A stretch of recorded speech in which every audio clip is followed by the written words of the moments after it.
لە ساڵڕۆژی ژینگەی هەرێمی کوردستان لەلایەن ڕێکخراوی ئایندە بۆ پاراستنی ژینگە بە هاوکاری سەرۆکایەتی شارەوانی قەزای چەمچەماڵ دوو چالاکی ژینگەی ئەنجامدرا.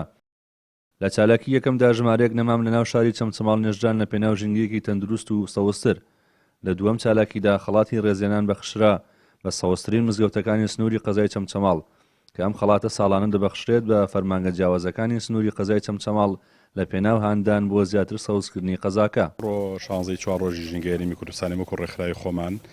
هەڵمەتێکی یەکمانگیمان ڕاگەیاندووە نزیکی 15 چالاکی لە خۆگری لەسەر ئاستی پارێزگای سلێمانی و هەڵەبجەوی داری گەرمیان و ڕاپەڕین و بەشێک لە قەزاکانی تر ئامانج لەم کاری ئێمە گەیاندنی هۆشیاریە بە هاوڵاتیان و ئەم چالاکی ئەم ڕۆژکە لە قەزای چەمچەماڵ کردمان ئێمە پێشبڕکێیەکمان کردو بۆ مزگەوتەکان کە کام مزگەوت زۆرترین ڕێژەی سەوزایی و سەوزایی یاخود دۆستی ژینگەیە بە خۆشحاڵی و ئەمڕۆ لەسەر ئاسی تەکیە و چەمچەماڵ و شۆڕش سێ مزگەوت خەڵاتەکەین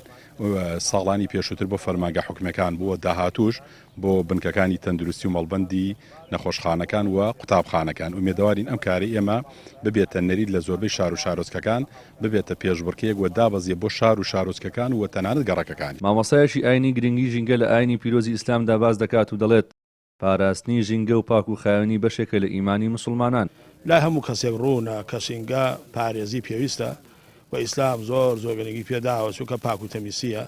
ئەگەر ژینگە پیس بێ زرە لە خۆشمانەدا خۆشمان نەخۆشەکەوین تا پارێزگای لە ژینگە بکەین ئیشێکی باشەکەین. ئیسلام فەرمێ تەنەظەفوا فإن الإسلام نظیف پاک و خاوێن بوون ئیسلام خاوێنە و پێغەمبەر صلی الله علیه و سلم فەرموودە زۆرە کە ئێمە بێ پارێزگاری ئەو پێغەمبەر فەرمووی صلی الله علیه و سلم ئەگەر آخر زەمان هات دارێکی بەدەستەوە و دارەکە بنێزە و نائومێد مەبە کەواتە ئێمە ئەبێ خەمی پارێزگاری ژینگەمان بێ. ئێمە لە وتارەکانشا زۆر ئاماژەی پێدێن ئەلێن ئەچین بۆ سەیرانجێ خۆتان پیس مەکەن